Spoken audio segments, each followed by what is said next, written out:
mga suki, welcome back sa ating channel. Ngayon magpuputol tayo ng pantalon.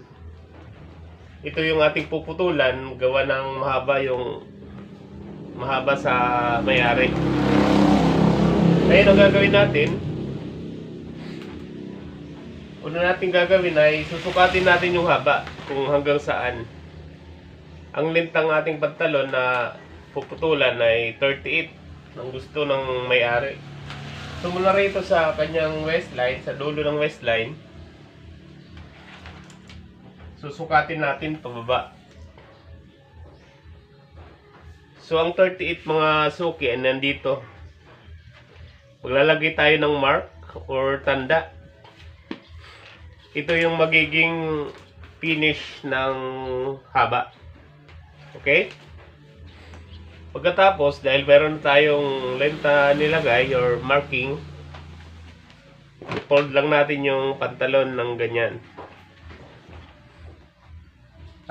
Pagkatapos, kailangan pantayin natin yung sa bandang waistline. I-check natin kung pantay, pati yung pondilyo. Dapat pantay. Pagdating dito naman sa laylayan, sa pinaka laylayan ng pantalon, kahit hindi na pantay mga suki, dahil may mga pantalon talaga na hindi pantay yung haba. Pero dito sa taas, kailangan siguraduhin natin na pantay. Pati dito sa may pundilyo. Okay? Pagkatapos, lagyan natin ng mark yung kabilang side ng pants. Check natin kung diretso yung ating marking. Ngayon, pag mga gantong pantalon, mag-allowance tayo ng 1 inch para sa pagtupi sa laylayan. So ngayon maglalagay tayo ng allowance 1 inch. Lalagyan natin ng guhit. Ito yung pinaka cutting line. Okay? So meron na tayong nilagay na cutting line. Dito tayo magkakat mga suki.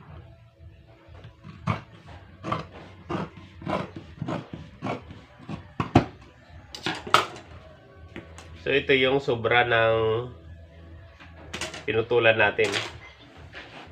Fold lang natin yung pants ng paganyan. Pagkatapos, maglalagay tayo ng guide mark dito sa loob. Ito yung pinaka-guide natin pag nag-tupi na tayo mamaya or pag pinahin na natin. So, dalawang yung lalagyan natin ng mark or tanda. Okay? So ngayon, dahil tapos na natin putulan, tapos meron na tayong marking na nilagay, magsisimula na tayo magtahi. Suki, magsisimula tayo magtahi. So punta tayo dito sa pinakadulo ng pantalon, ng ating pinutulan. Ngayon ang gagawin natin, dito tayo sa may inseam, sa loob ng pantalon tayo magsisimula. Pagkatapos, tingnan natin yung ating marking na nilagay sa loob. So, ito ang pinaka-guide natin sa ating pagtupi ng pantalon. Okay? So, ngayon, pwede na natin pasadahan. Can I be your star tonight? You fill my soul with light the day we met. I don't wanna leave your side, no. Pagdating naman dito sa may pinagdugtungan, kailangan medyo alalayin natin yung makina para hindi mahirapan.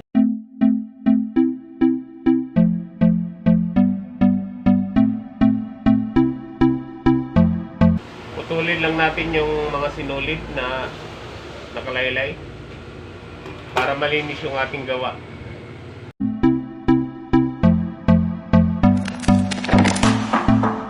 Can I be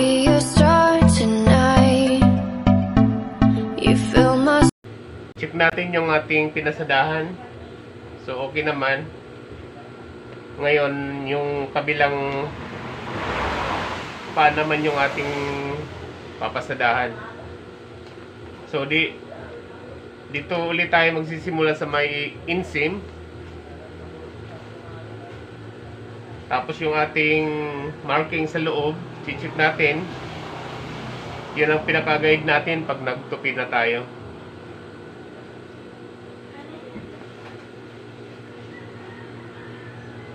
Tapos, saka natin papasadahan.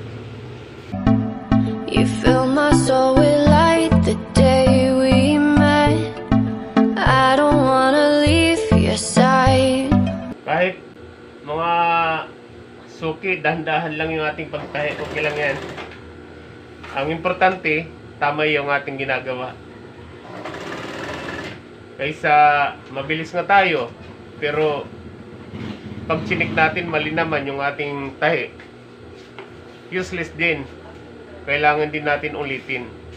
So kahit dahan-dahan lang, okay lang yan. Ang importante, tama yung ating ginagawa. Para hindi pa ulit-ulit. Okay?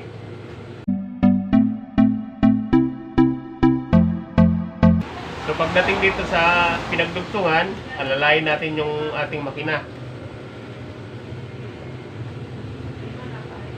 At tapos, tuloy lang natin yung ating pagtahi. Huwag natin kakalimutan putulin yung mga nakalaylay na sinulid para malinis yung ating tahi. Can I be your star tonight? You fill my So, check natin yung ating tinahi. Pag wala tayong makita na mali, okay na.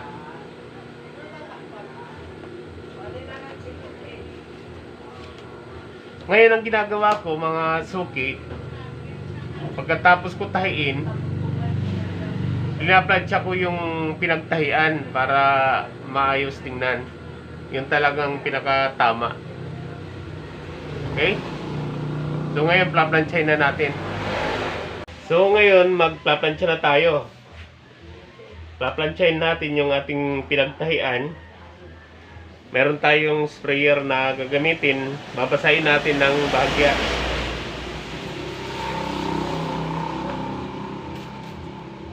So pagkatapos natin basahin, saka natin plaplansyahin yung loob.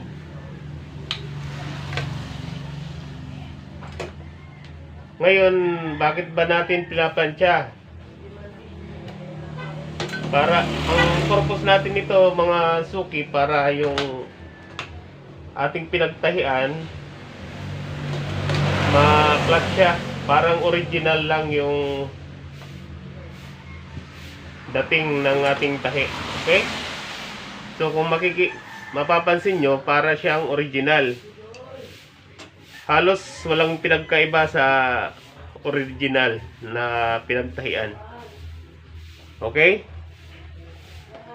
Ito naman yung hindi pa naplaplansya. Ngayon makikita nyo, medyo nagwi-weave yung tela. Kaya dapat talaga pinaplansya yung pinagtahian. Okay? So basahin lang natin ng bahagya yung pinagdaanan ng tahi, saka natin plaplansyahin.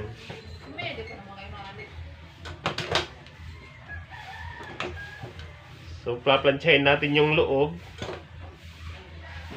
pati yung labas para ma-plansya. Okay? So yan mga suki, flat na siya. Ito yung original. I-compare natin, ikumpara natin. Halos wala siyang pinagkaiba. Kaya masasabi nating back to original yung putol.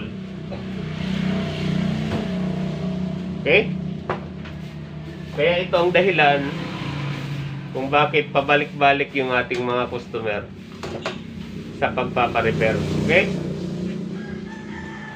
So, hanggang dito lang muna mga suki yung ating video. Sana naman nakapagbahagi tayo ng konting kaalaman sa ating mga viewers. Maraming salamat sa inyong panonood at patuloy na pagsuporta. Ngayon kung meron kayong katanungan o meron kayong suggestion sa ating mga video na ginagawa, pwede po kayo mag-comment para may ayos natin yung ating video tutorial. Okay? Ngayon kung hindi pa kayo naka-subscribe sa ating channel, hindi pa kayo nakapalo, pwede po kayo nag-follow, mag-subscribe, at pakishare na rin po dahil malaking tulong to sa mga katulad naming content creator. Okay? Hanggang sa muli, God bless po sa ating lahat.